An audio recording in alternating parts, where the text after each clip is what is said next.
ತಪಸ್ವಿ ವರೇಣ್ಯರಾದಂತಹ ಶ್ರೀ ಸತ್ಯಾತ್ಮತೀರ್ಥ ಶ್ರೀಪಾದಂಗಳವರ ಮಹಿಮೆಯನ್ನು ತಿಳಿಸಿ ನಮಗೆ ಇನ್ನಿಷ್ಟು ಭಕ್ತಿ ಅಭಿವೃದ್ಧಿ ಆಗುವಂತೆ ಮಾಡಿದ್ದಾರೆ. ಅವರಿಗೆ ಧನ್ಯವಾದಗಳನ್ನು ತಿಳಿಸ್ತಾ ಇದ್ದೇನೆ ನಮಸ್ಕಾರ ಪೂರ್ವಕವಾಗಿ. ಇನ್ನು ಮೇಲೆ ಪೂಜ್ಯ ಆಚಾರ್ಯರ ಪ್ರವಚನವಾಗ್ತದೆ. ಇಲ್ಲಿ ಬಲಭೀಮ್ ವೈದ್ಯ ಅಂತನವರು ಬಂದು ಪಂಡಿತ ಮುಕುಂದಾಚಾರ್ಯರಿಗೆ ಭೇಟಿಯಾಗಬೇಕು. ಶ್ರೀನಿವಾಸ ಕೃಷ್ಣರಾವ್ ಬಂಡಿವಾಡ್ ಅವರು ಬಂದು ಭೇಟಿಯಾಗಬೇಕು.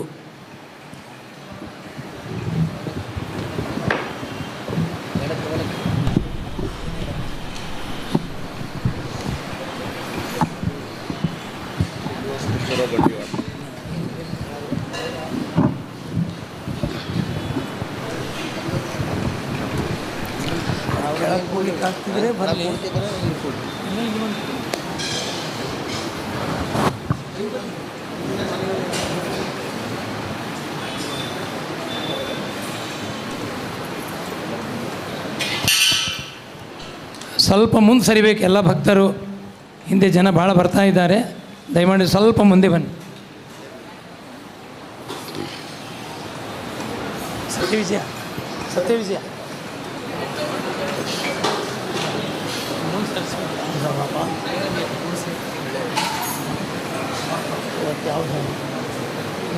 ಬಂಧಕ ಶಕ್ತಿ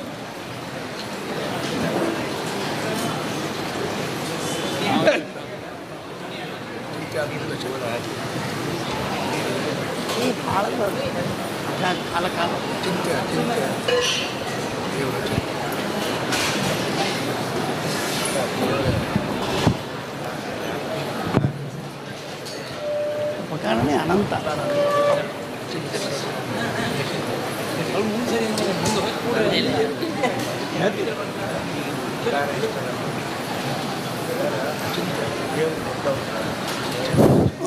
ಶ್ರೀ ಗುರುಭ್ಯೋ ನಮಃ. ಹರಿ ಓಂ. ಜಯತಿ ಹರಿರಚಿಂತ್ಯ ಸರ್ವದೇವೈಕವಂದ್ಯಃ ಪರಮಗುರುರಭೀಷ್ಟಾವಾಪ್ತಿದಃ ಸಜ್ಜನಾನಾಂ ನಿಖಿಲ ಗುಣಗಣಾರ್ಣೋ ನಿತ್ಯ ನಿರ್ಮುಕ್ತ ದೋಷಃ ಸರಸಿಜ ನಯನೋಸೌ ಶ್ರೀಪತಿರ್ಮಾನದೋ ನಃ.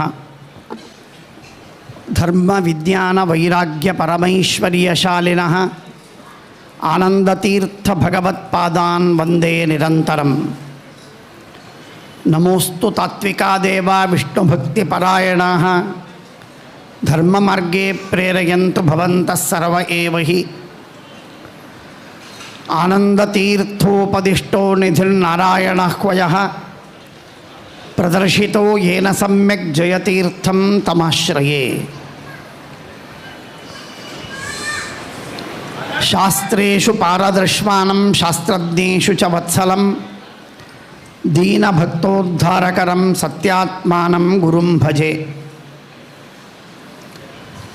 ವಿದ್ಯಾಪೀಠ ವಿಧಾತಾರಂ ವಿದ್ಯಾವಾರಿಧಿ ಚಂದಿರಂ ವಿದ್ಯಾರ್ಥಿವತ್ಸಲಂ ವಂದೇ ಮಹಾಮಹಿಮ ಸದ್ಗುರುಂ.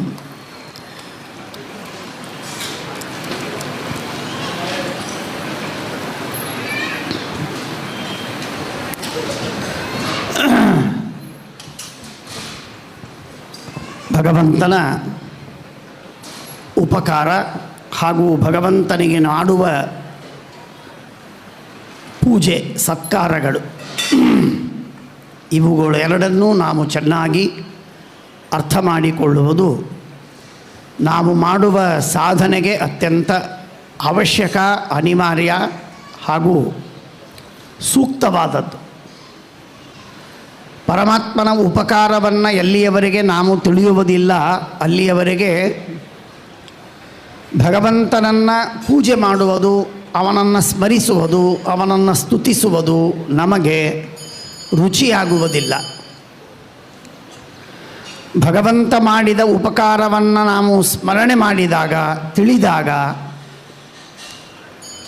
ಪರಮಾತ್ಮನ ಸ್ತೋತ್ರ ಮಾಡುವುದಕ್ಕೆ ನಮ್ಮ ಮನಸ್ಸಾಗತ್ತೆ.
ಕಾರದಿಂದ ಉಪಕೃತರಾಗಿದ್ದೇವೆ. ಇಷ್ಟು ಮಾತ್ರ 100ಕ್ಕೆ 1000ದಷ್ಟು ಸತ್ಯ. ಪ್ರತಿ ಕ್ಷಣವೂ ಉದಾಹರಣೆಗೆ ನಾವು ಶ್ವಾಸೋಚ್ಛ್ವಾಸವನ್ನು ಮಾಡ್ತೇವೆ. ಶ್ವಾಸೋಚ್ಛ್ವಾಸವನ್ನು ಮಾಡುವುದಕ್ಕೆ ಬೇಕಾಗಿದ್ದದ್ದು ನಮ್ಮ ದೇಹಕ್ಕೆ ಅವಶ್ಯಕವಾದದ್ದು ಆಕ್ಸಿಜನ್. ಜಗತ್ತಿನಲ್ಲಿ ಭಗವಂತ ಆಕ್ಸಿಜನ್ನನ್ನು ನಿರ್ಮಾಣ ಮಾಡಿ ಆ ಆಕ್ಸಿಜನ್ ಫ್ರೀಯಾಗಿ ಬಾವಿಯಲ್ಲಿ ಹೋದರೆ ಮಾತ್ರ ನಮಗೆ ನೀರು ಸಿಕ್ಕೀತು, ನದಿಗೆ ಹೋದರೆ ನೀರು ಸಿಕ್ಕೀತು, ಸಮುದ್ರಕ್ಕೆ ಹೋದರೆ ನೀರು ಸಿಕ್ಕೀತು, ಕಂಡಲ್ಲಿ ನೀರು ಸಿಗುವುದಿಲ್ಲ. ಹಾಗೆ ಆಕ್ಸಿಜನ್ನು ಇಂಥಲ್ಲಿ ಹೋದರೆ ಮಾತ್ರ ಸಿಗತ್ತೆ, ಇಲ್ಲದೇ ಇದ್ದರೆ ಇಲ್ಲ ಅಂತ ಇಲ್ಲ. ಎಷ್ಟು ಜೀವರಾಶಿಗಳು ಎಲ್ಲೆಲ್ಲಿ ಇವೆಯೋ ಆ ಎಲ್ಲ ಜೀವರಾಶಿಗಳು ಅಲ್ಲಲ್ಲೇ ಅವರಿಗೆ ಆಕ್ಸಿಜನ್ ಅವರಿಗೆ ಸಿಗ್ತವೆ. ಆಕ್ಸಿಜನ್ ಸಿಗುವುದು ಮಾತ್ರವಲ್ಲ, ಇಷ್ಟು ಪ್ರಮಾಣದಲ್ಲಿ ಆಕ್ಸಿಜನ್ನನ್ನು ಭಗವಂತ ನಿರ್ಮಾಣ ಮಾಡಿ ಜಗತ್ತಿನಲ್ಲಿ ಅಪಾರವಾಗಿ ರಾಶಿಯಾಗಿ ಪರಮಾತ್ಮ ಇಟ್ಟಿದ್ದಾನೆ. ಇಷ್ಟು ರಾಶಿಯಾಗಿ ಇಟ್ಟಂತಹ ಆಕ್ಸಿಜನ್ನು ನಮಗೆ ಫ್ರೀಲಿ ಅವೈಲಬಲ್ ಆಗಿದೆ. ಈ ರೀತಿ ಮಾಡಿದ್ದು ಭಗವಂತನ ದೊಡ್ಡದಾದ ಉಪಕಾರ. ಆಕ್ಸಿಜನ್ ಇದೆ, ಆ ಆಕ್ಸಿಜನ್ನನ್ನು ಗ್ರಹಣ ಮಾಡುವ ಶಕ್ತಿ ನಮಗಿಲ್ಲ ಅಂತಾದರೆ ಆಕ್ಸಿಜನ್ ಇದ್ದೂ ಇಲ್ಲದಿದ್ದಂತೆ. ಲಂಗ್ಸ್ ಪರಮಾತ್ಮ ಕೊಟ್ಟು ಅದು 24 ಗಂಟೆ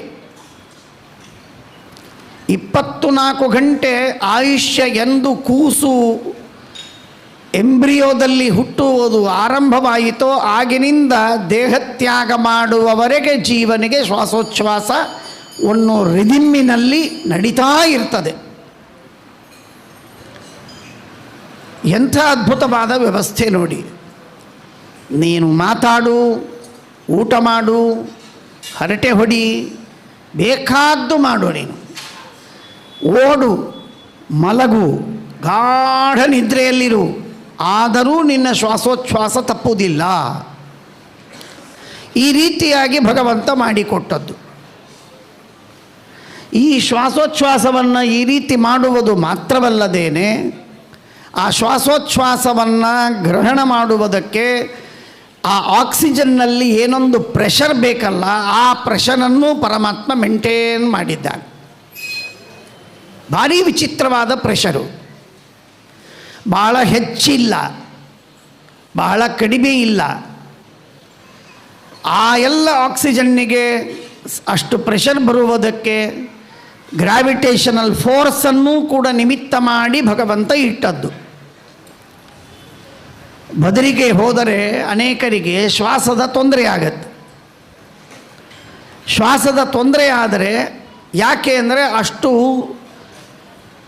ಗಾಸ್ ಮಾಡುವಂತಹ ಪ್ರಸಂಗ ಬರುತ್ತೆ. ಆ ಪ್ರೆಷರ್ ಕಮ್ಮಿ ಇದೆ ಹೊರಗಡೆ, ಹಾಗಾಗಿ ಲಂಗ್ಸ್ ಹೆಚ್ಚು ಸ್ಟ್ರೇನ್ ಮಾಡಿಕೊಳ್ಳದ ಹೊರತು ಶ್ವಾಸೋಚ್ಛ್ವಾಸ ಮಾಡಲು ಸಾಧ್ಯವಿಲ್ಲ. ಇಷ್ಟು ಮಾತ್ರವಲ್ಲ, 18% ಆಕ್ಸಿಜನ್ನನ್ನು ಭಗವಂತ ಇಟ್ಟಿದ್ದಾನೆ ಇಡೀ ಜಗತ್ತಿನಲ್ಲಿ ಒಂದು ಲೆವೆಲ್ಲಿನವರೆಗೆ. ಆ 18% ಆಕ್ಸಿಜನ್ನನ್ನು ಬಿಟ್ಟು ಅದು 40% ಮಾಡಿದರೆ ಎಲ್ಲ ಭಸ್ಮವಾದೀತು, ಎಲ್ಲ ಭಸ್ಮವಾದೀತು. ಆ 18% ಬಿಟ್ಟು ಪರಮಾತ್ಮ 3, 2, 5% ಇಟ್ಟು ಬಿಟ್ಟರೆ ಯಾರೂ ಬದುಕೋದು ಸಾಧ್ಯವಿಲ್ಲ, ಎಲ್ಲರೂ ಸತ್ತು ಹೋಗ್ಬೇಕಟ್ಟೆ. ಇದು ಒಂದೇ ಒಂದು ಸಾಕು. ಭಗವಂತನ ವಿಚಿತ್ರವಾದ ಅಚಿಂತ್ಯವಾದ ಶಕ್ತಿ, ಅದ್ಭುತವಾದ ಕರುಣೆ, ಅಪಾರವಾಗಿರುವಂಥದ್ದು ಎಲ್ಲರಿಗೆ, ಒನ್ ಆ್ಯಂಡ್ ಆಲ್. ಕ್ರಿಮಿಗಳಿಗೆ, ಕೀಟಗಳಿಗೆ, ಪ್ರಾಣಿಗಳಿಗೆ, ಪಶುಗಳಿಗೆ, ಪಕ್ಷಿಗಳಿಗೆ, ಜಲಚರಕ್ಕೆ ಎಲ್ಲದಕ್ಕೂ ಕೂಡ ಏನು ಬೇಕು ಅದನ್ನು ಭಗವಂತ ಒದಗಿಸಿ ಕೊಡ್ತಾನೆ. ಅಲ್ಲಲ್ಲಿ ಇದ್ದಲ್ಲೇ ಯಾರು ದೇವಸ್ಥಾನಕ್ಕೆ ಬಂದು ಆಕ್ಸಿಜನ್ನನ್ನು ಪಡೆದು ಹೋಗಬೇಕಾಗಿಲ್ಲ. ಹೀಗೆ ಭಗವಂತ ಈ ರೀತಿಯಾಗಿ ಪರಮಾತ್ಮ ನೈಟ್ರೋಜನ್ನು ಇಷ್ಟು ಲೆವೆಲ್ಲಿರಬೇಕು, ಆಕ್ಸಿಜನ್ನು ಇಷ್ಟಿರಬೇಕು, ಎನ್ನುವಂತಹ ವ್ಯವಸ್ಥೆಯನ್ನೇನು ಮಾಡಿದ್ದಾನೆ ಭಗವಂತ, ಇದು ಮನುಷ್ಯ ಬದುಕುವುದಕ್ಕೆ ಅತ್ಯಂತ ಅನಿವಾರ್ಯವಾದಂತಹ ಆ ಉಪಕಾರಗಳನ್ನು ಪರಮಾತ್ಮ ಶಾಶ್ವತವಾಗಿ ಎಷ್ಟು ವರ್ಷ ನಾವು ಮೇಂಟೈನ್ ಮಾಡ್ತೇವೆ, 24ಕ್ಕೆ ಇಟ್ಟು ಏರ್ ಕಂಡೀಷನ್ನನ್ನು ಮೇಂಟೈನ್ ಮಾಡ್ತೇವೆ ಎಷ್ಟು ದಿವಸಗಳವರೆಗೆ. ಆದರೆ ಭಗವಂತ ಮಾಡಿದಂತಹ ಈ ಆಕ್ಸಿಜನ್ನಿನ ಮೇಂಟೈನ್ ಮಾಡಿದದ್ದೇನಿದೆಯಲ್ಲ, ಲಕ್ಷ ಲಕ್ಷ ಕೋಟಿ ಕೋಟಿ ವರ್ಷಗಳಿಂದ, ಅಷ್ಟು ವರ್ಷಗಳಿಂದಲೂ ಕೂಡ ಏಕಪ್ರಕಾರವಾಗಿ ಪರಮಾತ್ಮ ಮೇಂಟೈನ್ ಮಾಡಿದ್ದಾನೆ. ಇದರ ಅರ್ಥವನ್ನು ನಾವು ತಿಳಿದುಕೊಳ್ಳಬೇಕು. ಹಾಗಾಗಿ ಭಗವಂತನಿಗೆ the universe has got its own design, a direction, a desire. ಪರಮಾತ್ಮ ಅದ್ಭುತವಾದ, ದೇವರಿಲ್ಲ, ದೇವರು ನಿರ್ಮಾಣ ಮಾಡಿಲ್ಲ, ಜಗತ್ತು ತನ್ನಷ್ಟಕ್ಕೆ ತಾನೇ ನಿರ್ಮಾಣವಾಗಿದೆ, ಈ ಮಾತುಗಳನ್ನು ಹೇಳುವಂತಹ ಏನೇನೋ ವಾದಗಳಿವೆಯಲ್ಲ, ಆ ಎಲ್ಲ ವಾದಗಳು ನಮ್ಮ ವಿಶೇಷವಾಗಿ ಬಯಾಲಜಿಯಲ್ಲಿ, ನಮ್ಮ ದೇಹದಲ್ಲಿ ಫಿಸಿಯಾಲಜಿಯಲ್ಲಿ ನೋಡಿದರೆ, ಎನಾಟಮಿಯಲ್ಲಿ ನೋಡಿದರೆ ಒಂದೊಂದಕ್ಕೂ ಒಂದೊಂದು ವಿಶಿಷ್ಟವಾದ ಪ್ರಯೋಜನ ಇವತ್ತು ಅನೇಕ ವಿಜ್ಞಾನಿಗಳಿಗೆ ಗೊತ್ತಾಗದಿರಬಹುದು.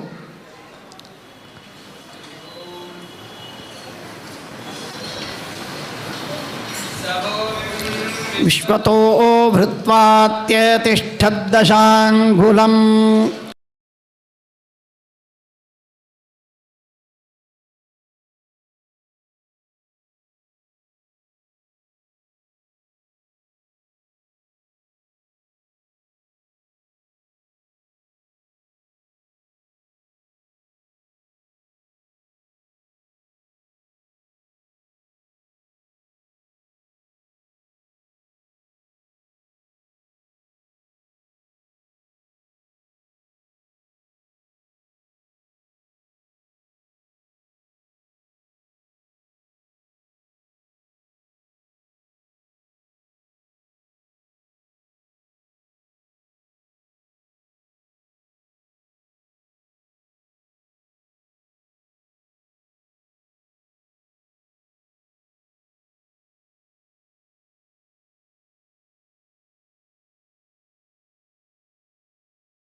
ಸ್ವಾಭಾವಿಕವಾಗಿ ನಿರಂತರವಾಗಿ ಯಾವ ಇಂದ್ರಿಯಗಳಿಗೆ, ಯಾವ ಅಂಗಗಳಿಗೆ ಈ ವಿಧವಾದ ನಿರಂತರ ವ್ಯಾಪಾರವನ್ನು ಮಾಡುವ ಸಾಮರ್ಥ್ಯ ಕೊಡಬೇಕೋ ಅದಕ್ಕೆ ಕೊಟ್ಟು, ಹೃದಯ, ಲಂಗ್ಸು, ನಿರಂತರವಾಗಿರುವಂತಹ ಇಂಟೆಸ್ಟೈನ್ ಇದೆ, ಇಂಟೆಸ್ಟೈನಿಗೆ ನಿರಂತರವಾಗಿ ಯಾವಾಗಲೂ ಸತತವಾಗಿ ತನ್ನ ಉದರದಲ್ಲಿರುವ ಆಹಾರವನ್ನು ಎಲ್ಲವನ್ನೂ ಮುಂದಕ್ಕೆ ದೂಡುವ ಕೆಲಸ ಮಾಡಬೇಕದು. ಮೈಗೆ ಒಂದು ಕೂದಲು ತಾಕಿದರೆ ನಮಗೆ ಸ್ಪರ್ಶವಾಗತ್ತೆ, ಒಂದು ಬಟ್ಟೆ ತಾಕಿದರೆ ನಮಗೆ ಸ್ಪರ್ಶೋದ್ಯಾನವಾಗ್ತದೆ. ಆದರೆ ನಮ್ಮ ದೇಹದಲ್ಲಿ, ನಮ್ಮ ಉದರದಲ್ಲಿ ಆಹಾರವಿದೆ. ಆ ಆಹಾರ ಕರಳಿನಲ್ಲಿ ಇದ್ದಾಗಲೂ ಕೂಡ ನಮಗೆ ಸ್ಪರ್ಶೋದ್ಯಾನವಾಗೋದಿಲ್ಲ. ಸ್ಪರ್ಶೋದ್ಯಾನ ಸತತವಾಗಿ ಆಗಬೇಕಾಗಿದ್ದರೆ ಅದರಿಂದ ನಮ್ಮ ಬುದ್ಧಿ ಎಷ್ಟು ಭ್ರಷ್ಟವಾಗ್ತಿತ್ತು, ಎಷ್ಟು ಡಿಸ್ಟರ್ಬ್ ಆಗ್ತಿತ್ತು. ಹಾಗಾಗದಿದ್ದಂತೆ ಭಗವಂತ ವ್ಯವಸ್ಥೆಯನ್ನು ಮಾಡಿದ. ಆಕ್ಸಿಜನ್ನಿನ ವಿಷಯವಾಗಿ ಮಾತಾಡ್ತಾ ಇದ್ದೆ. ಹಾಗೆ ಸೂರ್ಯನಿಂದ ಇಷ್ಟು ದೂರದಲ್ಲಿರಬೇಕು ಅಂತನ್ನುವುದಾಗಿ ಎಂಥ ಅದ್ಭುತವಾದ ವ್ಯವಸ್ಥೆ. ಯಾವಾಗಲೂ ಮೇಲಿಂದ ಮೇಲೆ ನಾನು ಹೇಳ್ತಾ ಇರ್ತೇನೆ, ಸೆಲ್ಫ್ ಸಸ್ಟೈನ್ಡ್ ಆದಂತಹ ಒಂದು ಸಿಸ್ಟಮನ್ನು ಪರಮಾತ್ಮ ಕ್ರಿಯೇಟ್ ಮಾಡಿ ಜಗತ್ತಿಗೆ ಕೊಟ್ಟ. ಯಾವುದೂ ಪರ ಗ್ರಹಗಳಿಂದ ಬರಬೇಕಾದದ್ದಿಲ್ಲ, ಇಲ್ಲೇ ಇದೆ. ಮಳೆಯಾಗಬೇಕು, ಸಮುದ್ರದಲ್ಲಿ ನೀರಿದೆ, ಆವೆಯಾಗತ್ತೆ, ಮೋಡವಾಗತ್ತೆ, ಮೋಡದಿಂದ ಮಳೆಯಾಗ್ತದೆ. ಮೋಡವಾಗಿ ಮಳೆಯಾದರೆ ಸಮುದ್ರ ತುಂಬತ್ತೆ, ನೀರು ತುಂಬತ್ತೆ, ಬಾವಿ ತುಂಬುತ್ತದೆ. ಗಿಡಗಳು ಬರ್ತವೆ, ಆ ಗಿಡಗಳಿಂದ ಪೃಥ್ವಿ ಮತ್ತೆ ಸಮೃದ್ಧವಾಗ್ತದೆ. ಪೃಥ್ವಿ ಮತ್ತಷ್ಟು ಅದರಲ್ಲಿ ಗಿಡಗಳಾಗ್ತದೆ, ಮತ್ತೆ ಅದು ಸಮೃದ್ಧವಾಗ್ತದೆ. ಜೀವರಾಶಿಗಳು ಹುಟ್ಟುತ್ತಾರೆ, ಸಾಯ್ತಾರೆ. ಎಲ್ಲವೂ ಪರಮಾತ್ಮ ಸೈಕಲ್ಲಾಗಿ ಮಾಡಿ ಪರಮಾತ್ಮ ವ್ಯವಸ್ಥೆಯನ್ನು ಮಾಡಿಟ್ಟಿದ್ದಾನೆ. ಎಷ್ಟು ಕೋಟಿ ಕೋಟಿ, ನಿನ್ನೆ ತಾನೇ ನಾನು ಹೇಳ್ತಾ ಇದ್ದೆ, ಕೋಟಿ ಕೋಟಿ ಅಲ್ಲ, ಬಿಲಿಯನ್ ಟ್ರಿಲಿಯನ್ ಜನ ಹುಟ್ಟಿದರೂ ಕೂಡ ಕೇವಲ ಮಾನವರು ಮಾತ್ರವಲ್ಲ ಊಟ ಮಾಡೋರು. ಮಾನವರಷ್ಟೇ ಊಟ ಮಾಡ್ತಾರಾ? ಪ್ರಾಣಿಗಳಿಲ್ವಾ? ಮೀನುಗಳಿಲ್ವಾ? ಹಕ್ಕಿಗಳಲ್ವಾ? ಕ್ರಿಮಿಗಳು, ಅವುಗಳಿಗೆ ಆಹಾರ ಬೇಡ? ಆ ಎಲ್ಲ ಆಹಾರವನ್ನು ಪರಮಾತ್ಮ ಅವರವರಿಗೆ ಯೋಗ್ಯವಾದ ಆಹಾರವನ್ನು ಒದಗಿಸಿಕೊಟ್ಟ ಪರಮಾತ್ಮ. ಸಹಯಜ್ಞ ಪ್ರಜಾಸೃಷ್ಟ ಪುರೋವಾಚ ಪ್ರಜಾಪತಿ ಅನೇನ ಪ್ರಸವಿಷ್ಯಧ್ವಂ ಏಷವೋಸ್ತ್ವಿಷ್ಟಕಾಮಧು ದೇವಾನ್ ಭಾವಯತಾನೇನ ತೇ ದೇವ ಭಾವಯಂತು ವಹ ಅಂತ ಹೇಳಿದಂತೆ ಪರಮಾತ್ಮ ಒಂದು ಜೀವರಾಶಿ ಗರ್ಭದಲ್ಲಿ ಕೂಸು, ನಿನ್ನೆ ನಾನು ಅದರ ವಿವರಣೆಯನ್ನು ಮಾಡಲಿಕ್ಕಾಗಲಿಲ್ಲ.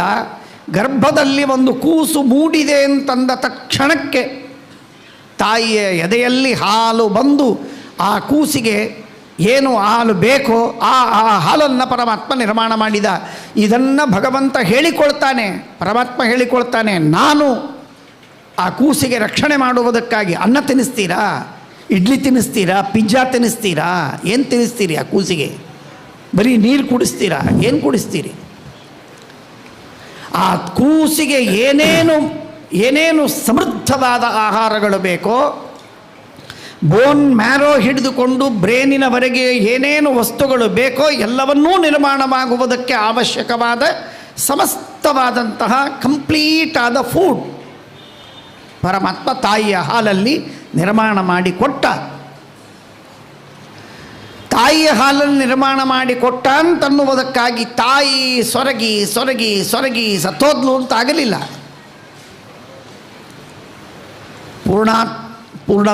ಏನದು ಪೂರ್ಣಮದಂ ಅಂತ ಇದ್ದಂತೆ ಭಗವಂತನ ಕರುಣೆಯಿಂದ ತಾಯೂ ಹೃಷ್ಟಪುಷ್ಟಳಾಗಿದ್ದಾಳೆ, ಕೂಸಿಗೂ ಆಹಾರ ಒದಗಿದೆ. ಆ ಕೂಸಿಗೆ ಆಹಾರ ಒದಗಿಸಿ ಪರಮಾತ್ಮ ಆ ಕೂಸಿಗೆ ಕುಡಿಯುವ ಶಕ್ತಿ ಇಲ್ಲ ಅಂತಾದರೆ, ಕೂಸಿಗೆ ಕೈಯಿಂದ ನಾವು ಬಟ್ಟು ಕೊಟ್ಟರೆ ಕೈಯಲ್ಲಿ ಹಿಡಿಲಿಕ್ಕಾಗೋದಿಲ್ಲ, ಆ ಚಿಕ್ಕ ವಯಸ್ಸಿಗೆ, ಆ ಸಣ್ಣ ಕೂಸಿಗೆ. ಅಂಥ ಕೂಸು ಬಾಯಲ್ಲಿ ನಿಪ್ಪಲ್ ಹಾಕಿದಾಗ ಹಾಲನ್ನು ಕುಡಿಯುವುದು ಸಾಮರ್ಥ್ಯವಿದೆ. ಅಷ್ಟು ಸಂಸ್ಕಾರವನ್ನು ಪರಮಾತ್ಮ ಪೂರ್ವ ಜನ್ಮದಿಂದ ಆ ಸಂಸ್ಕಾರವನ್ನು ತಂದೊದಗಿಸ್ತಾನೆ ಅಂತ ಶ್ರೀಮದ್ ಆಚಾರ್ಯರು ಅನುವ್ಯಾಖ್ಯಾನ ಗೀತಾಭಾಷ್ಯಾದಿಗಳಲ್ಲಿ ನಮಗೆ ತಿಳಿಸ್ತಾರೆ. ಇದು ಭಗವಂತ ಮಾಡುವಂತಹ ಪರಮೋಪಕಾರ. ಕೈಯಲ್ಲಿ ಪೆನ್ನು ಕೊಟ್ಟರೆ ಬರೀಲಿಕ್ಕಾಗತ್ತಾ? ಇಲ್ಲ. ಬಟ್ಟು ಕೊಟ್ಟರೆ ಬಟ್ಟು ಹಿಡಿಯತ್ತಾ? ಇಲ್ಲ. ಕಣ್ಣು ತೆರೆದು ನೋಡಲಿಕ್ಕಾಗೋದಿಲ್ಲ ಕೂಸಿಗೆ. ಮೊದಲೇ 1 ವಾರ 2 ವಾರ 3 1 ತಿಂಗಳವರೆಗೆ.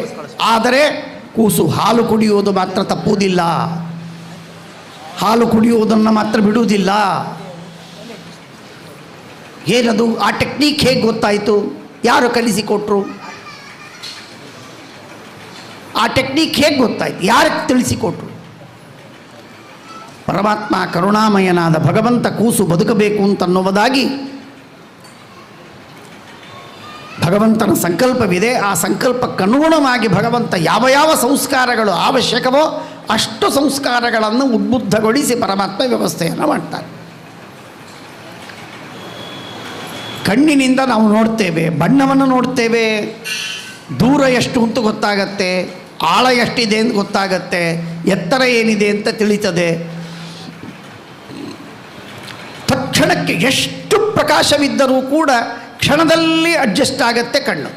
ಭಾರೀ ಕತ್ತಲು, ಭಾರೀ ಬೆಳಕು, ಕ್ಷಣದಲ್ಲಿ ವ್ಯತ್ಯಾಸಗಳಾದರೂ ಕಣ್ಣು ಅಷ್ಟನ್ನು ಅಡ್ಜಸ್ಟ್ ಮಾಡಿಕೊಳ್ತದೆ. 10 ಲಕ್ಷ ನರಗಳನ್ನು, ನ್ಯೂರಾನ್ಗಳನ್ನು ಪರಮಾತ್ಮ ಕಣ್ಣಿನ ಹಿಂದೆ ಇಟ್ಟು ನಮ್ಮನ್ನು ಕಾಪಾಡ್ತಾರೆ. ಪ್ರತಿಯೊಬ್ಬ ಜೀವರಾಶಿಗಳಿಗೆ, ಬುದ್ಧಿವಂತನಿಗೆ ಮಾತ್ರವಲ್ಲ, ಐನ್ಸ್ಟೀನ್ನಿಗೆ ಮಾತ್ರವಲ್ಲ, ಎಡ್ಮಂಡ್ ಬರ್ಕನಿಗೆ ಮಾತ್ರವಲ್ಲ, ವಿನ್ಸ್ಟನ್ ಚರ್ಚಲ್ಲಿಗೆ ಮಾತ್ರವಲ್ಲ, ಕಾಳಿದಾಸನಿಗಲ್ಲ, ಪತಂಜಲಿಗಲ್ಲ, ಭಿಕ್ಷುಕನಿಗೂ ಕೂಡ ಪರಮಾತ್ಮ ಇಷ್ಟೇ ಕಣ್ಣನ್ನು ಕೊಟ್ಟಿದ್ದಾನೆ. ಭಗವಂತನ ಅನುಗ್ರಹ ಪ್ರತಿಯೊಬ್ಬರಿಗೆ ಸಮಾನವಾಗಿದೆ.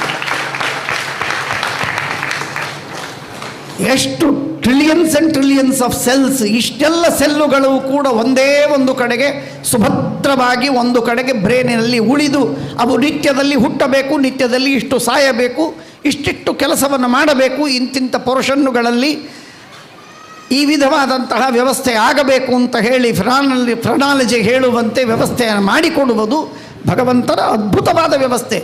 ಬ್ರೇನು ಬಹಳ ಸೂಕ್ಷ್ಮವಾದದ್ದು. ನಮ್ಮ ಪಕ್ಕದಲ್ಲೇ ಒಬ್ಬ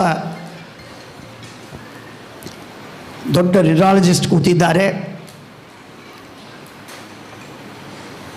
ದೇವರ ವಿಶಿಷ್ಟ ಭಕ್ತರು, ಸ್ವಾಮಿಗಳ ಮಹಾಭಕ್ತರವರು. ಇಲ್ಲೇ ನಮ್ಮ ಪಕ್ಕದಲ್ಲಿ ಡಾಕ್ಟರ್ ಮನೋಜ್ ಹುನ್ನೂರ್ ಅವರು ಬಂದಿದ್ದಾರೆ. ಅವರ ಸಾಕ್ಷಿಯಾಗಿ ನಾನು ಹೇಳ್ತಾ ಇದ್ದೇನೆ. ಇಷ್ಟು ಇದ್ದರೂ ಕೂಡ ಪರಮಾತ್ಮ ಭಗವಂತ ಎಲ್ಲರಿಗೆ ಏನು ಅದ್ಭುತವಾದಂತಹ ಆ ಬ್ರೇನಿನ ಡೆವಲಪ್ ಆಗುವ ಕ್ರಮ, ಎಂಬ್ರಿಯೋದಲ್ಲಿ ಹಿಡಿದುಕೊಂಡು 90 ವರ್ಷ 100 ವರ್ಷಗಳವರೆಗೆ ಅದು ಯಾವ ರೀತಿ ಸ್ಥಿತಿಯಲ್ಲಿ ಮುಟ್ಟತ್ತೆ, ಯಾವ ರೀತಿಯಾಗಿರುತ್ತದೆ ಅಂತನ್ನುವುದು, ಹಾಗೂ ಅದರಿಂದ ಬರುವಂತಹ ಒಂದು ಮಜ್ಜಾರಜ್ಜು ಅದು ಟೇಲಿನವರೆಗೆ ಹೋಗಿ ಎಲ್ಲ ಕಡೆಗೆ ಕಾಲಿನವರೆಗೂ ಕೂಡ ಎಂಥ ಅದ್ಭುತವಾದ ವ್ಯವಸ್ಥೆ. ಕಾಲಿನಿಂದ ಡೈಕೋಟೋಮಿ 2 ಭಾಗಗಳಾಗತ್ತೆ. ಆದ್ದರಿಂದಾಗಿ ಪರಮಾತ್ಮ ಆ ಟೇಲನ್ನು ಅಲ್ಲೇ ಮುಗಿಸಿದ. ಅಲ್ಲಿಂದ ಹೋಗುವ ನರನಾಡಿಗಳೆಲ್ಲವೂ ಕೂಡ ಕಾಲಿನ ಅಂಚಿನವರೆಗೆ ಹೋಗಿ ಮುಟ್ಟಿ ಅಲ್ಲಿ ಆಗುವ ಸ್ಪರ್ಶವನ್ನು ಕೂಡ ನಮಗೆ ಅತ್ಯಂತ ವೇಗವಾಗಿ ನಮಗೆ ತಲೆಗೆ ಹೋಗ್ತದೆ, ಮುಟ್ಟುತ್ತದೆ. 0.00 ರಾದ 13 ಆದ ಮೇಲೆ 1 ಅಂದರೆ ಎಷ್ಟು ಭಾಗವೋ ಅಷ್ಟು 1 ಸೆಕೆಂಡಿನಲ್ಲಿಯೇ ಅಷ್ಟು ಭಾಗದಲ್ಲಿ ನಮಗೆ ಸಂದೇಶಗಳು, ಸೆನ್ಸಸ್ ಎಲ್ಲ ಹೋಗಿ ಬ್ರೇನಿಗೆ ತಲುಪುತ್ತೆ. ಆ ಬ್ರೇನಿನಿಂದ ಮತ್ತೆ ಸಂದೇಶಗಳು ಬರ್ತವೆ, ಅವುಗಳಿಂದ ಕಾರ್ಯವಾಗ್ತದೆ. ಕಾಲಿಗೆ ಮುಟ್ಲು ನಟ್ಟಿತು, 2ನೇ ಕ್ಷಣಕ್ಕೆ ನನ್ನ ಕೈ ಸಂದೇಶಕ್ಕೆ ಒಳಗಾಗಿ ಆ ಮುಳ್ಳನ್ನು ತೆಗೆಯುವುದಕ್ಕೆ ಪ್ರವೃತ್ತವಾಗ್ತದೆ. ಈ ವಿಧವಾದಂತಹ ಭಗವಂತನ ಉಪಕಾರಗಳು ಇಷ್ಟೆಲ್ಲ. ಇದು ಕೇವಲ ಭೌತಿಕವಾದ ಮಾತುಗಳು ಮಾತ್ರವಲ್ಲ. ಪರಮಾತ್ಮ ಆ ನಾಡಿಗಳಲ್ಲಿ, ಆ ಗಾಳಿಯಲ್ಲಿ, ಆ ಬ್ರೇನಿನ ರಕ್ಷಣೆಯನ್ನು ಮಾಡುವುದಕ್ಕಾಗಿ ಭಗವಂತ ಪರಿಪೂರ್ಣವಾದಂತಹ ಸ್ಕಲ್ಲಿನ ನಿರ್ಮಾಣ ಮಾಡಿದ. ಪೂರ್ಣ ಭದ್ರವಾಗಿರುವಂತಹ ಸ್ಕಲ್ಲನ್ನು ನಿರ್ಮಾಣ ಮಾಡಿದ. ಅದಕ್ಕಿಂತಲೂ ಸ್ವಲ್ಪ ರಫ್ ಆ್ಯಂಡ್ ಟಫ್ ಇರುವಂತಹ ಹೃದಯಕ್ಕೆ ಒಂದು ರಿಬ್ಸನ್ನು ಹಾಕಿದ. ಅಷ್ಟೂ ಅಲ್ಲದಂತಹ ಕಿಡ್ನಿ, ಇಂಟೆಸ್ಟೈನುಗಳಿಗೆ ಪರಮಾತ್ಮ ಕೇವಲ ಚರ್ಮವನ್ನು ಒದಗಿಸಿದ, ದಪ್ಪನೆಯ ಚರ್ಮವನ್ನು ಒದಗಿಸಿದ. ನಮ್ಮ ಮೈ ಮೇಲಿರುವ ಚರ್ಮದಷ್ಟು ತೆಳ್ಳಗಿಲ್ಲ ನನ್ನ ಕಾಲಿನ ಚರ್ಮ, ಕೈ ಚರ್ಮ. ಅದು ರಫ್ ಆ್ಯಂಡ್ ಟಫ್ ಆಗಬೇಕು ಅಂತನ್ನುವುದಕ್ಕಾಗಿ ಭಗವಂತ ಹಾಗೇ ಅದರ ವ್ಯವಸ್ಥೆಯನ್ನು ಮಾಡಿದ. 4 ನಿಮಿಷದಲ್ಲಿ ನಮ್ಮ ರಕ್ತ ಇಡೀ ದೇಹದಲ್ಲಿ ಅಭಿಸರಣವಾಗಬೇಕು, ಸರ್ಕ್ಯುಲೇಷನ್ ಆಗಬೇಕು ಅಂತನ್ನುವ ವ್ಯವಸ್ಥೆ ಪರಮಾತ್ಮನದು.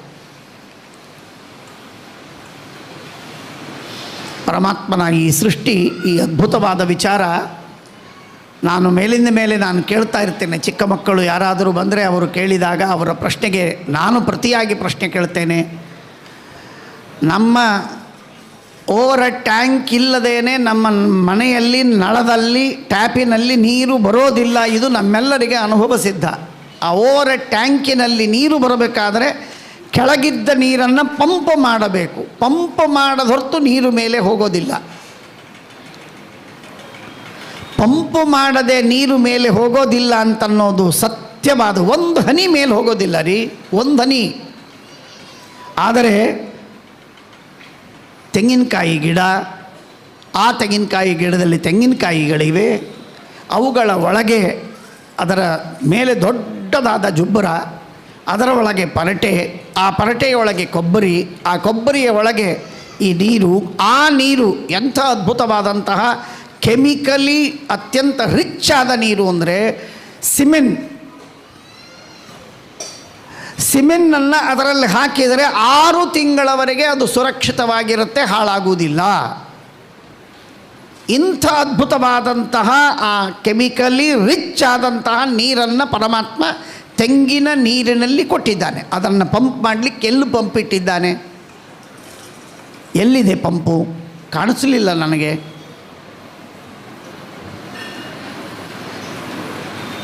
ಆ ಗಿಡಕ್ಕೆ ಮಾತ್ರ ಇದೆ, ಬೇರೆ ಕಡೆಗೆ ಹಣ್ಣಿದೆ, ಸಿಹಿ ಇದೆ, ರುಚಿ ಇದೆ, ಹಣ್ಣಿದೆ, ನೀರಿಲ್ಲ.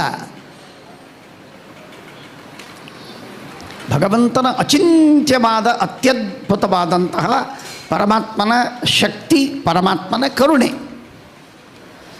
ಆ ಭಗವಂತನ ಅದ್ಭುತವಾದಂತಹ ಕರುಣೆ ಏನಿದೆಯೋ ಆ ಕರುಣೆಯನ್ನು ಪರಮಾತ್ಮ ಎಲ್ಲರ ಮೇಲೆ ಹರಿಸಿದ್ದಾನೆ. ಎಲ್ಲರ ಮೇಲೆ ಆ ಕರುಣೆಯನ್ನು ಪರಮಾತ್ಮ ಸಮರ್ಪಿಸಿದ್ದಾನೆ. ಯಾರಿಗೂ ಈ ಕರುಣೆಯಿಂದ ವಂಚಿತನನ್ನಾಗಿ ಮಾಡಿಲ್ಲ. ಅನ್ಲೆಸ್ ಆ್ಯಂಡ್ ಅಂಟಿಲ್ ಅವರ ಕರ್ಮಗಳು ಅಡ್ಡಿಯಾಗುತ್ತವೆ.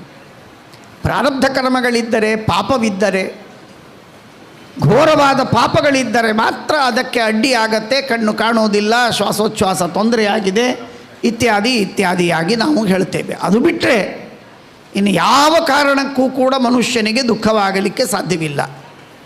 ಅಷ್ಟರ ಮಟ್ಟಿಗೆ ಅದ್ಭುತವಾದ ರೀತಿಯಲ್ಲಿ ಭಗವಂತನ ನಿರ್ಮಾಣ. ಭಗವಂತ ಈ ವಿಧವಾದಂತಹ ನಿರ್ಮಾಣವನ್ನು ಮಾಡಿ ಏನು ವಿಶಿಷ್ಟವಾಗಿರುವಂತಹ ಪರಮಾತ್ಮನ ಉಪಕಾರ.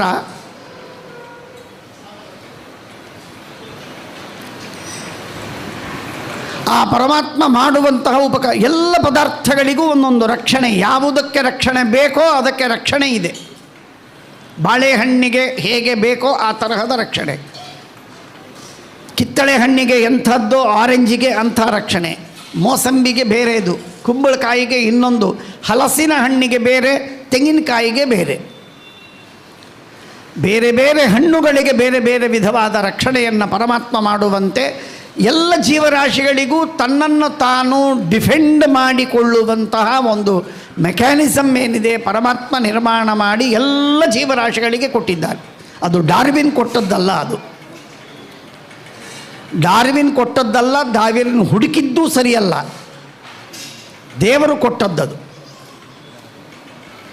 ಕೆಲವಕ್ಕೆ ಉಗುರುಗಳಿದೆ, ಕೆಲವಕ್ಕೆ ಹಲ್ಲುಗಳಿದೆ, ಕೆಲವಕ್ಕೆ ಓಡುವುದಕ್ಕೆ ಬರುತ್ತೆ, ಕೆಲವುದಕ್ಕೆ ಅದ್ಭುತವಾದ ಕಣ್ಣಿದೆ, ಕೆಲವುದಕ್ಕೆ ಚುಂಚಿದೆ, ಮನುಷ್ಯನಿಗೆ ದುರ್ಬುದ್ಧಿ ಇದೆ. ಹೀಗೆ ಜೀವರಾಶಿಗಳು ಬದುಕುವುದಕ್ಕೆ, ಕಾಡಿನಲ್ಲಿ ಬದುಕುವುದಕ್ಕೆ ಏನೇನು ಬೇಕೋ ಆ ಎಲ್ಲ ವಿಧವಾದಂತಹ ಮೆಕ್ಯಾನಿಸಮ್ಗಳನ್ನು ಭಗವಂತ ಆ ಜೀವರಾಶಿಗಳಿಗೆ ಒದಗಿಸಿದ್ದಾನೆ. ಆಹಾರ, ಕೋಟಿ ಕೋಟಿ ರೀತಿಯ ಆಹಾರಗಳು. ಏನು ಬಣ್ಣವನ್ನು, ಈಗ ಇಷ್ಟು ದಿವಸಗಳವರೆಗೆ ನಮ್ಮನ್ನು ನೋಡಲಿಕ್ಕಾಗದಿದ್ದಂತಹ ಕೆಲವು ಹಕ್ಕಿಗಳನ್ನು ಈ ಯೂಟ್ಯೂಬಿನಲ್ಲಿ ಅಥವಾ ಫೇಸ್ಬುಕ್ಕಿನಲ್ಲಿ ಕಳಿಸಿದವರ ಉಪಕಾರದಿಂದ ನಾವು ನೋಡ್ತಾ ಇದ್ದೇವೆ. ಏನದು ಬಣ್ಣ, ಏನು ಬಣ್ಣ? ಯಾವ ವ್ಯಕ್ತಿಯೂ ಈ ತರಹದ ಅದ್ಭುತವಾದ ಬಣ್ಣವನ್ನು ಕೊಡಲಿಕ್ಕೇ ಸಾಧ್ಯವಿಲ್ಲ.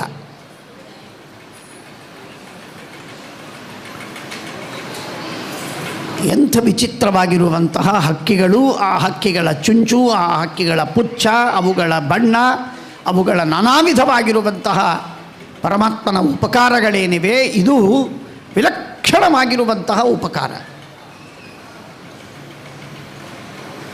ಸಪ್ತಾನ್ನ ವಿದ್ಯೆಯಲ್ಲಿ ಭಗವಂತನ ಬೃಹದಾರಣ್ಯಕೋಪನಿಷತ್ತಿನ ಸಪ್ತಾನ್ನ ವಿದ್ಯೆಯಲ್ಲಿ ಶಾಸ್ತ್ರ ಹೇಳುವಂತಹ ಒಂದು ಅದ್ಭುತವಾದ ಮಾತು, ಪುರುಷೋವ ಅಕ್ಷಿತಿ. ಆಹಾರವನ್ನು ನಿರ್ಮಾಣ ಮಾಡುವಂತಹ ಭಗವಂತನಿಗೆ ಎಂದೆಂದಿಗೂ ನಾಶವಿಲ್ಲ. ಯಾಕೆಂದರೆ ಆ ಪರಮಾತ್ಮ ನಿರಂತರವಾಗಿ ಆಹಾರವನ್ನು ನಿರ್ಮಾಣ ಮಾಡುವಲ್ಲಿ ಸತತವಾಗಿ ತೊಡಗಿದ್ದಾನೆ.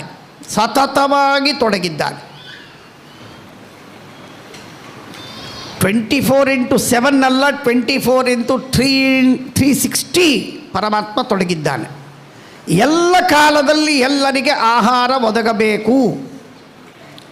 ಭತ್ತ, ಎಷ್ಟು ಸುಂದರವಾದ ಕಾನ್ಸೆಪ್ಟ್ ಇದೆ ನೋಡಿ. ಭತ್ತ, ಅಕ್ಕಿ ನಮಗೆ ಸಿಗುವಾಗ ಗಟ್ಟಿಯಾಗಿ ಸಿಗತ್ತೆ.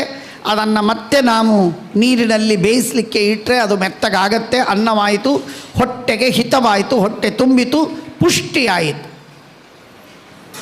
ಎಷ್ಟು ಸತ್ಯವೋ ಆ ಭತ್ತದಲ್ಲಿ ಆ ಸಣ್ಣದಾದಂತಹ ಒಂದು ಸಣ್ಣ ರ್ಯಾಪರ್ ಇದ್ದಂತೆ ಇರುವಂತಹ ಭತ್ತ, ಆ ಭತ್ತದ ಹೊಟ್ಟಿನ ಒಳಗೆ ಒಂದು ಹನಿಯನ್ನು ಪರಮಾತ್ಮ ನಿರ್ಮಾಣ ಮಾಡ್ತಾನೆ. ಅದು ಆಕಾಶದಿಂದ ಹಾಕೋದಿಲ್ಲದು. ಆಕಾಶದಿಂದ ಭರಮಂತ ಪ್ರತಿಯೊಂದು ಹೊಟ್ಟದಲ್ಲೂ ಮಧ್ಯದಲ್ಲಿ ಒಂದೊಂದು ಹನಿಯನ್ನು ಹಾಕ್ತಾ ಹೋಗೋದಿಲ್ಲ. ಭಗವಂತ ಆ ಔಷಧಿಯೇ ತನ್ನೊಳಗೆ ತಾನು ಆ ಪದಾರ್ಥವನ್ನು ನಿರ್ಮಾಣ ಮಾಡಿ ಕೊಡ್ತದೆ. ತನ್ನೊಳಗೆ ತಾನು ನಿರ್ಮಾಣ ಮಾಡಿದಂತಹ ಆ ವಸ್ತುವನ್ನು ಭಗವಂತ ಅದನ್ನು ಗಟ್ಟಿಯಾಗುವ ತನಕ ಅದನ್ನು ಬಿಟ್ಟು, ಅದಾದ ಮೇಲೆ ಗಟ್ಟಿಯಾದ ತಕ್ಷಣಕ್ಕೆ ಅದು ಕೆಳಗೆ ಬಿದ್ದು ಬಿಡಬೇಕು. ಔಷಧಿಗಳೆಲ್ಲ ಭಾಳ ದಿವಸ ನೀವು ಬಿಟ್ಟರೆ ಕೆಳಗೆ ಬಿದ್ದುಬಿಡುತ್ತೆ ಅಷ್ಟೇ. ಅದು ಅಕ್ಕಿ ಇರಲಿ, ಜೋಳ ಇರಲಿ, ಗೋಧಿ ಇರಲಿ.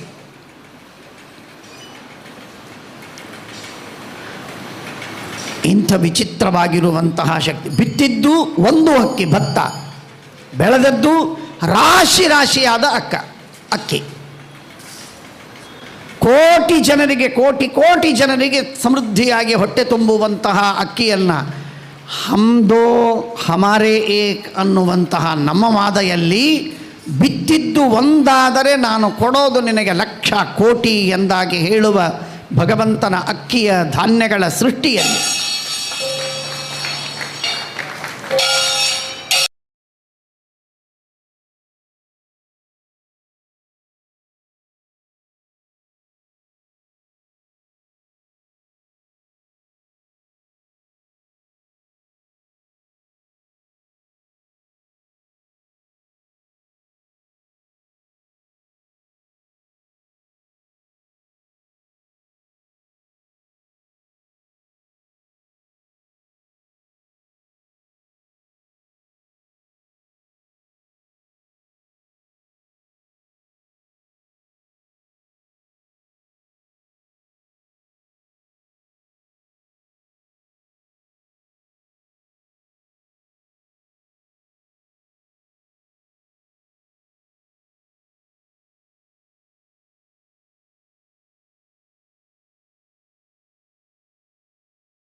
ನಿರ್ಮಾಣವಾಗುವಂತೆ ಆಗತ್ತೆ. ಒಂದೇ ಜಾತಿಯ ಅಕ್ಕಿ, ಎಷ್ಟು ಸುಂದರವಾದದ್ದು. ಒಂದು ಮಾವಿನ ಬೀಜವನ್ನು ಬಿತ್ತುತ್ತೇವೆ ನಾವು, ಅದರಿಂದ ಎಷ್ಟು ಈಲ್ಡನ್ನು ಪಡೆಯಬಹುದು. ಈ ವರ್ಷ 1000, 2000, ಮುಂದಿನ ವರ್ಷ 2000, 4000, ಒಂದೊಂದು ವರ್ಷ ಒಂದೊಂದು ರೀತಿಯಿಂದ ನಾವು ಪ್ರತಿ ವರ್ಷವೂ ಸೀಸನಲ್ಲಾಗಿ 20 ವರ್ಷ, 30 ವರ್ಷ, 50 ವರ್ಷಗಳವರೆಗೆ ಹಣ್ಣು ಕೊಡ್ತಾ ಹೋಗುತ್ತೆ. ಭಗವಂತನಿಗೆ ಜಗತ್ತಿನ ಕೇರ್ ಇದೆ. ಮಹಾಭಾರತ ಒಂದು ಮಾತು ಹೇಳುತ್ತೆ, ಪರಮಾತ್ಮ ಸೃಷ್ಟಿ ಮಾಡುವುದಕ್ಕೆ ಎಂದೆಂದಿಗೂ ಸೋಲುವುದಿಲ್ಲ. ಯಾಕೆ ಅಂದರೆ ಪರಮಾತ್ಮನಿಗೆ ಬೇಸರ ಬಂದಿತ್ತು ಅಂದರೆ ಇಂಥ ಉತ್ತಮವಾದ ಸೃಷ್ಟಿಯನ್ನು ಮಾಡಲು ಸಾಧ್ಯವಿರಲಿಲ್ಲ. ಆದ್ದರಿಂದ ಭಗವಂತನಿಗೆ ಸೃಷ್ಟಿ ಮಾಡುವುದಕ್ಕೆ ಬೇಸರ ಬಂದಿಲ್ಲ. He is not disappointed.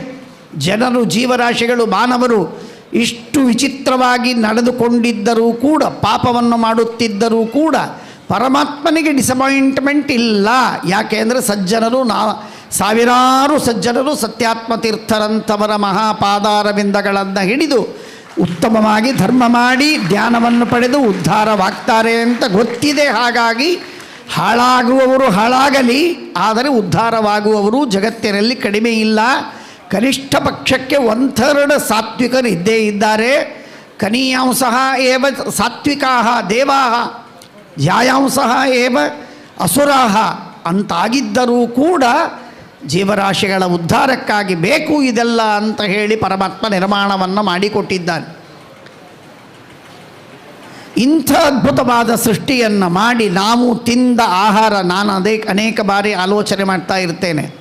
ಸಂಗೀತಗಾರರು ಆಲಾಪವನ್ನು ಮಾಡುವಾಗ ಶ್ವಾಸ ಹಿಡಿದು ಆಲಾಪವನ್ನು ಮಾಡ್ತಾರೆ. ಒಂದು ಕಡೆಗೆ ಶ್ವಾಸ ಆಡಬೇಕು, ಇನ್ನೊಂದು ಕಡೆಗೆ ಆಲಾಪವನ್ನು ಮಾಡಬೇಕು.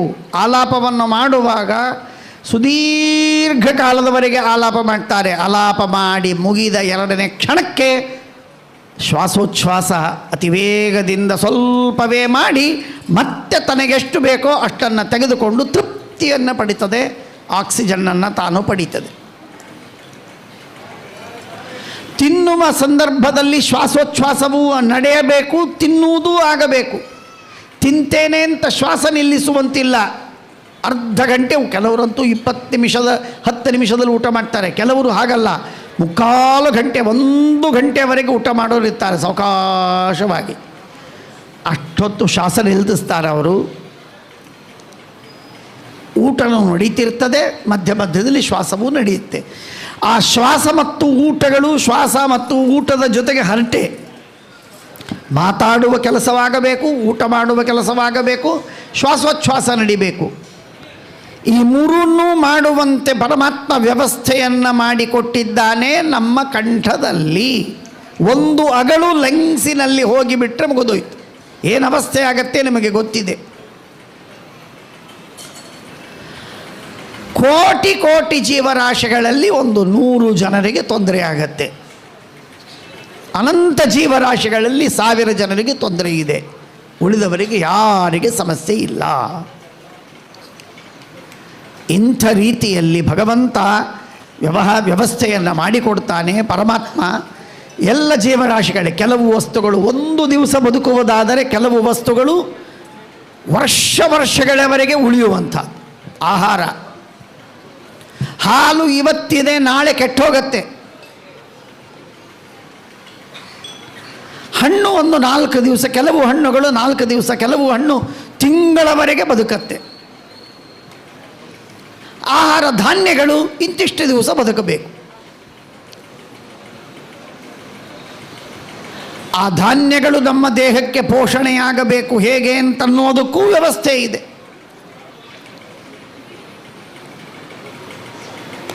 ಇಂತಹ ಅದ್ಭುತವಾದ ವ್ಯವಸ್ಥೆಯನ್ನು ಮಾಡಿ ಪರಮಾತ್ಮ ಸಕಲ ಜೀವರಾಶಿಗಳಿಗೆ, ಮತ್ತೊಮ್ಮೆ ನೀವು ಆಲೋಚನೆ ಮಾಡಿ, ನಮ್ಮ ಕಣ್ಣಿಗೆ ಕಾಣದ ಅತ್ಯಂತ ಸೂಕ್ಷ್ಮವಾದಂತಹ ಕ್ರಿಮಿಗಳಿವೆ, ಕೀಟಗಳಿವೆ, ಅತಿ ಸೂಕ್ಷ್ಮವಾದದ್ದು.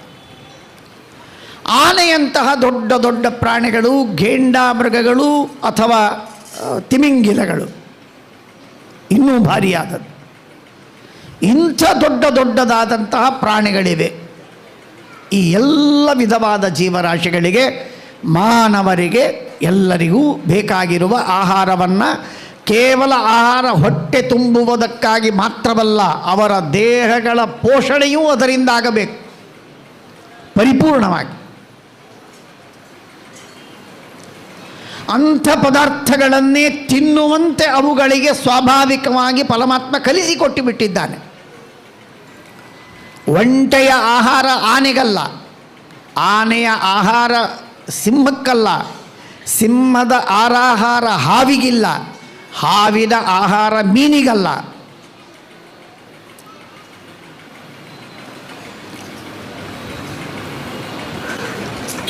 ಹೀಗೆ ಭಗವಂತ ಆಯಾ ಜೀವರಾಶಿಗಳಿಗೆ ಅಂಥಂಥ ಆಹಾರಗಳನ್ನು ಅಷ್ಟು ರೀತಿಯಿಂದ,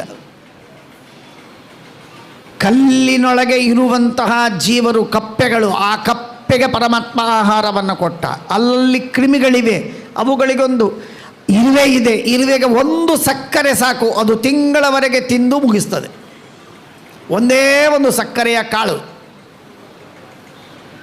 ಆ ಸಕ್ಕರೆಯ ಕಾಳನ್ನು ಟ್ರಾನ್ಸ್ಪೋರ್ಟ್ ಮಾಡಿಕೊಳ್ಳುವ ಅದರ ಲಾಜಿಸ್ಟಿಕ್ಸ್ ನೋಡಿದ್ದೀರಲ್ಲ ನೀವು. ತಲೆಯ ಮೇಲೆ ಆ ಸಕ್ಕರೆಯನ್ನು ಹೊತ್ತು ತನ್ನ ಊರಿಗೆ, ತನ್ನ ಮನೆಗೆ ಒಯ್ದು ತನ್ನ ಮಕ್ಕಳಿಗೆ, ತನ್ನ ಬಳಗದವರಿಗೆಲ್ಲ ತಿನ್ನಿಸುವ ವ್ಯವಸ್ಥೆ.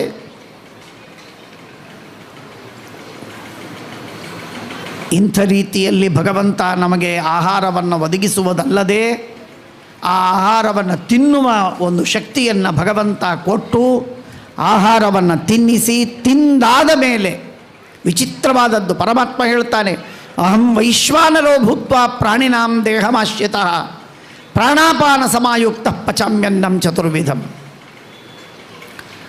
ಕರುಳುಗಳಲ್ಲಿ ಆಗುವಂತಹ ಸೀಕ್ರಿಷನ್ನುಗಳು, ಅದ್ಭುತವಾದ ಸೀಕ್ರಿಷನ್, ಸ್ವಾಭಾವಿಕವಾಗಿರುವಂತಹ ಒಂದು ಕ್ರಮ ರೀತಿ. ನಾವು ಹೊರಗೆ ಬೆಂಥ ಕಠೋರವಾದಂತಹ ಆಹಾರವನ್ನು, ಚಕ್ಕಲಿಯನ್ನು ತಿನ್ನಬಹುದು, ಬೇರೆ ಬೇರೆ ಪದಾರ್ಥಗಳನ್ನು ತಿಂದಿರಬಹುದು. ಅವುಗಳನ್ನು ಪರಮಾತ್ಮ ಒಳಗೆ ಒಂದು ಹನಿ ಸೀಕ್ರಿಷನ್ ಹಾಕಿದ ಮಾತ್ರಕ್ಕೆ ಅದೆಲ್ಲ ಸಂಪೂರ್ಣವಾಗಿ ವಿಭಾಗವಾಗಿ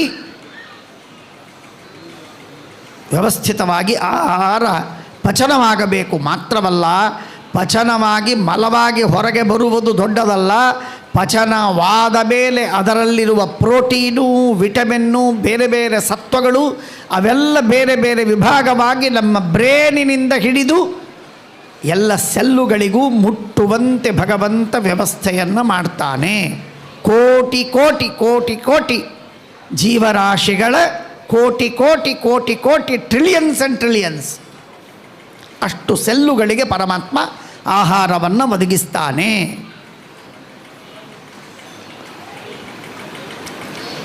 ಅದಕ್ಕಾಗಿ ಹೇಳಿದರು ಅಹಂ ವೈಶ್ವಾನರಃ. ವಿಶ್ವ ಅಂದರೆ ಎಲ್ಲ, ನರ ಅಂದರೆ ಜೀವರು, ವೈಶ್ವಾನರ ಅಂದರೆ ಎಲ್ಲ ಜೀವರಿಗೆ ಉಪಕಾರಕನಾದವ, ಎಲ್ಲ ಜನರಿಗೆ ಜೀವರಾಶಿಗಳಿಗೆ ಉಪಕಾರಕನಾದವ.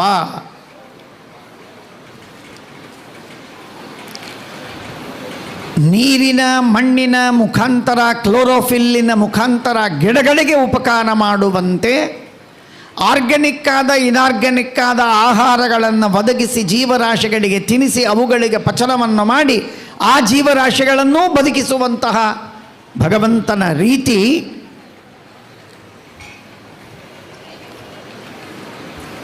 ಮೊನ್ನೆ ನಾನು ಮಾತನ್ನು ಹೇಳಿದನಲ್ಲ, ಹಾಗೆ ಒಂಟೆ ಮುಳ್ಳು ತಿನ್ನತ್ತೆ ಅಂತ ಹೇಳಿ ಆನೆ ಮುಳ್ಳು ತಿನ್ನುವುದು ಸಾಧ್ಯವಿಲ್ಲ. ಆನೆ ದೊಡ್ಡ ಪ್ರಾಣಿ,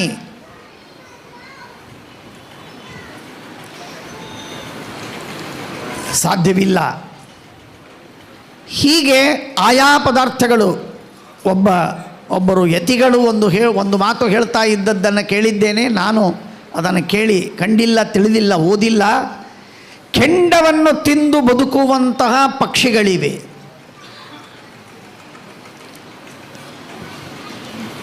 ಕಟ್ಟಿಗೆಯನ್ನು ತಿನ್ನುವಂತಹ ಪಕ್ಷಿಗಳಂತೂ ಇದ್ದೇ ಇವೆ.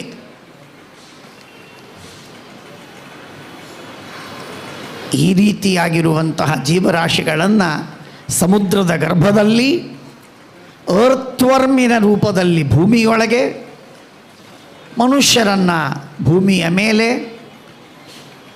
ಪಕ್ಷಿಗಳನ್ನು ಆಕಾಶದಲ್ಲಿ, ನಾಗಗಳನ್ನು ಅತೀ ನಮ್ಮ ಶಾಸ್ತ್ರದ ಪ್ರಕಾರ ಅತ್ಯಂತ ಆಳವಾದಂತಹ ರಸಾತಲ ಪಾತಾಲಾದಿಗಳಲ್ಲಿ, ಬ್ರಹ್ಮಾದಿ ದೇವತೆಗಳನ್ನು ಬ್ರಹ್ಮಾಂಡದ ಎತ್ತರದ ಸತ್ಯಲೋಕಾದಿಗಳಲ್ಲಿ, ಇಂದ್ರಾದಿ ದೇವತೆಗಳನ್ನು ಸ್ವರ್ಗಾದಿಗಳಲ್ಲಿ ನಿಲ್ಲಿಸಿ ಅವರಿಗೆ ಅಲ್ಲಲ್ಲಿಯೇ ಆಹಾರವನ್ನು ಒದಗಿಸಿ ಪರಮಾತ್ಮ ಅನುಗ್ರಹವನ್ನು ಮಾಡ್ತಾನೆ.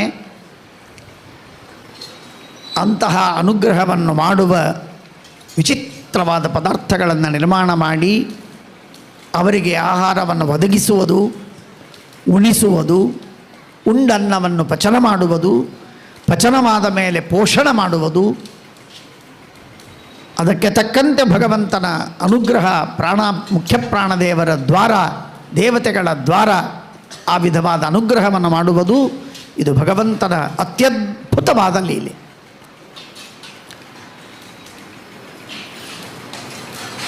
ಹೀಗೆ ಎಲ್ಲ ಜೀವರಾಶಿಗಳಿಗೆ ಹೊಟ್ಟೆಗೆ ಹಾಕ್ತಾನೆ ಅನ್ನುವ ಕಾರಣಕ್ಕಾಗಿಯೇ ಭಗವಂತನಿಗೆ ಯೋನ ಪಿತಾ ಜನಿತ ಯೋ ವಿಧಾತ.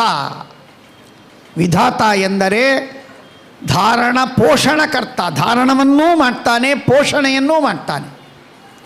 ಯಾರಿಗೆ ಏನು ಬೇಕೋ ಅವುಗಳನ್ನು ಕೊಟ್ಟು ಭಗವಂತ ಪೋಷಣೆಯನ್ನು ಮಾಡ್ತಾನೆ. ಪ್ರಾಣಿ ಕೆಟ್ಟದ್ದಿದೆ ಅಂತ ಹೇಳಿ ನಾಗರ ಹಾವಿಗೆ ಆಹಾರವನ್ನು ಕೊಡದೇ ಇಲ್ಲ. ಚಿತ್ತ ಬಹಳ ಕೆಟ್ಟದ್ದು ಅಂತ ಹೇಳಿ ಅದಕ್ಕೆ ಆಹಾರವನ್ನು ಕೊಡದೇ ಬಿಟ್ಟಿಲ್ಲ ಭಗವಂತ. ಆಯಾ ಜೀವರಾಶಿಗಳು ತಮ್ಮ ತಮ್ಮ ಕರ್ಮಗಳಿಗೆ ಅನುಗುಣವಾಗಿ ದೇಹವನ್ನು ಪಡಿತವೆ, ಯೋನಿಯನ್ನು ಹೊಂದುತ್ತವೆ. ಅಂಥಂಥ ಯೋನಿಗಳಲ್ಲಿರುವ ಜೀವರಾಶಿಗಳಿಗೆ ಅವರವರಿಗೆ ಯೋಗ್ಯವಾಗಿರುವಂತಹ ಆಹಾರಗಳನ್ನು ಕೊಟ್ಟು ಭಗವಂತ ರಕ್ಷಿಸ್ತಾನೆ. ಎಷ್ಟೆಷ್ಟೋ ಜನ ಪಾಪವನ್ನು ಮಾಡಿದ್ದಾರೆ. ಆ ಪಾಪವನ್ನು ಮಾಡಿದ್ದರ ನಿಮಿತ್ತದಿಂದಾಗಿ ಹಾವಿನಿಂದ ಕಚ್ಚಿ ಸಾಯಬೇಕು, ಚೇಳುಗಳಿಂದ ಕಚ್ಚಿ ಸಾಯಬೇಕು, ಚಿರ್ತಕ್ಕೆ ತುತ್ತಾಗಿ ಅವು ಸಾಯಬೇಕು ಅನ್ನುವ ಕಾರಣಕ್ಕಾಗಿ ಆ ಪ್ರಾಣಿಗಳನ್ನೂ ಭಗವಂತ ರಕ್ಷಿಸಿದ್ದಾನೆ ಜಗತ್ತಿನಲ್ಲಿ.